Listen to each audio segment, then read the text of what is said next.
Sekretariat DPKDS.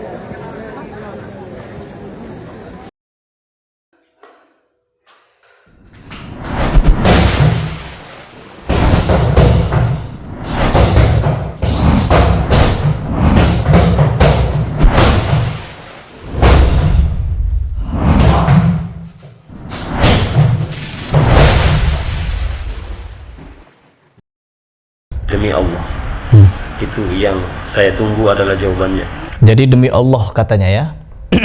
Jadi orang ini muhibbinnya guru sekumpul. Yang dimana dulu ketika saya bahas tentang guru sekumpul yang mengatakan makam Nabi bergoyang-goyang, begini dia. Lalu Nabi keluar dari kuburan mencium lutut sekumpul. Itu ada pernyataannya teman-teman. Dan ini muhibbin ini tidak terima ketika pernyataan si Ijai itu kita bahas. Jadi dia memberikan ancaman agar saya berhenti dan minta maaf. Artinya kalau saya minta maaf kan makin naik. Orang yang dulunya tidak percaya pada sekumpul sekarang percaya.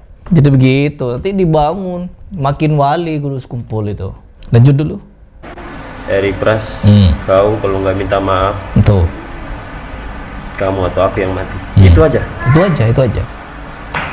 Jadi memang orang ini ketika mereka tidak bisa membela, kan saya dengan Maisa Al-Bantani dulu ketika membahas guru sekumpul, kita itu hendak ingin mendatangi Martapura, ingin menghadapi ulama-ulama yang bisa membela si Ijai dengan ilmu, dengan dalil. Karena apa? Kita sudah mengantongi buku 100 karomah guru sekumpul yang dimana isinya halu semua, nipu semua. Kita ingin datangi Martapura, kita dialog secara ilmiah. Karena mereka takut untuk menghadapi kami, akhirnya apa? Mainnya beginian. Ingin bunuh, ingin ngajak ribut, ngancam ini, neror sana, neror sini. Itu yang mereka lakukan, premanisme mereka. Bukan pakai ilmu teman-teman. Dan sekarang kalau kita berbicara masalah hal seperti ini, guru sekumpul ini, akan banyak orang-orang yang sakit hati ketika kita membahas. Karena apa? Mereka menganggap orang ini, si guru sekumpul ini, adalah wali yang ada di Indonesia, paling meriah haulnya, dan paling hebat keramatnya. Karena apa? Bisa membuat Nabi Muhammad SAW keluar dari kuburan, cium lututnya. Meskipun ada saingan dari para habaib, guru sekumpul tetap top teman-teman. Apakah tidak mengatakan saingan kemarin seperti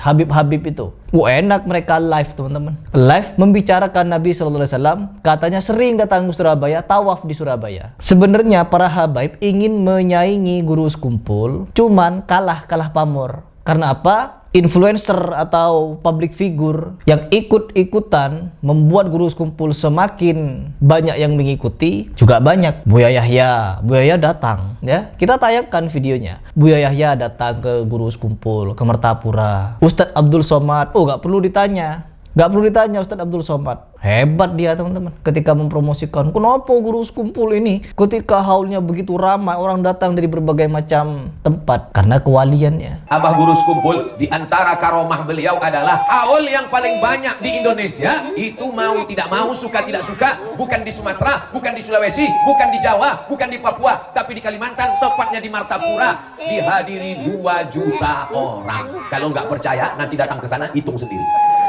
Panjang umur, sehat badan, mudah-mudahan nanti kita buat rombongan ramai-ramai dari Indragiri Hilir ke Martapura tahun depan insyaallah. Amin. Adi Hidayat, ya, waliun min aulia illah katanya. Di Kalimantan itu ada waliun min aulia illahi guru sekumpul, waliun min aulia illahi guru sekumpul. Memang sepaket Buya Yahya, Guru Somad, Guru Adi Hidayat. Ini 3 orang ini sepaket. Yang dimana ketika mereka memberikan promosi secara langsung mengenai guru sekumpul, yang awalnya haul dari guru sekumpul hanya puluhan ribu, sekarang sudah sampai jutaan orang, sampai memadati jalan, mall dan lain sebagainya. Bahkan baru-baru ini Anies Baswedan, gak perlu ditanya lah. Anies Baswedan kan memang orang sufi dia. Bahkan ketika Pilpres kemarin, Anies Baswedan datang kepada Abah Aos, yang dimana Abah Aos ini orang yang cukup stres ya, cukup bahlul, memberikan doktrin songkok hitam haram, mendoakan Palestina haram. Ini kan kekonyolan. Orang yang pergi umroh ke Mekah Madinah itu binatang. Tapi jangan salah, masih banyak yang ikut dia. Dan sekarang Anies Baswedan juga hadir di Martapura. Coba kita lihat, untuk apa dia datang ke sana? Tuh. Jadi seperti itu. Ini siapa namanya, Anies Baswedan ini datang ke sana ngapain? Ikut ziarah. Ya jelas teman-teman, di Indonesia memang banyak orang pinter, banyak orang yang berwawasan. Namun dari segi spiritual, mereka juga masih percaya kepada wali-wali yang sedemikian ini. Kepada wali yang mau meriwayatkan. Wali yang meriwayatkan hadis tentang kopi. Coba kita simak. Minum kopi. Selama rasa atau bau kopi masih ada di rongga seseorang, maka malaikat semuanya mintakan kepada Allah supaya dosa orang itu diampuni oleh Allah. Minum kopi ya. Di antara hal yang aneh juga yang diriwayatkan oleh sebagian orang yang dibilang sufi, hadis tentang kopi dan manfaat kopi ya.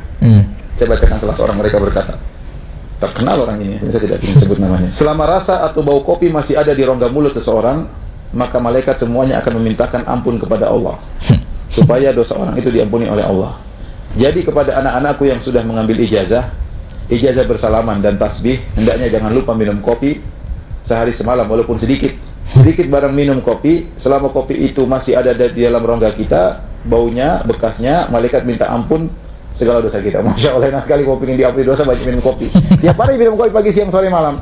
Pokoknya kalau mulut nggak hilang bau kopi, malaikat mohon ampun kepada kita. Ini dari mana? Kita berpikir cerdas lah. Iya. Apa ada? Korma aja nggak ada begitu. Siapa makan korma kalau baunya nggak hilang-hilang akan Padahal Nabi makan korma kan? Ya dari mana seperti ini? Tapi beginilah ketika yang nonton banyak, ya viewersnya banyak, ya itu biasanya. Kalau kita bilang ini nggak logis ya. Gak perlu bicara masalah logis, udah ya. Kita gak perlu bicara masalah logis dengan orang-orang sufi, karena memang mereka ini pemikirannya tidak logis. Ketika mereka di kuburannya Guru Sekumpul, yang mereka lakukan teman-teman, seperti apa yang orang Yahudi lakukan di tembok ratapan. Contohnya seperti ini, kita lihat dan kita bedah nanti. Tuh perhatikan.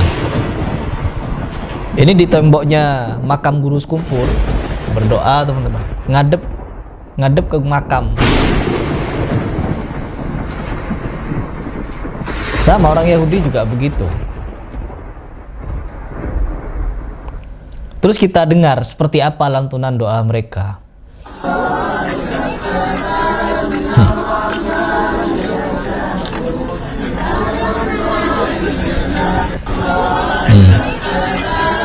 Kita baca komentarnya ya.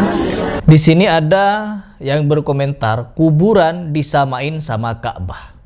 Ka'bah ada jelas dalil sama tuntunannya, sedangkan kuburan.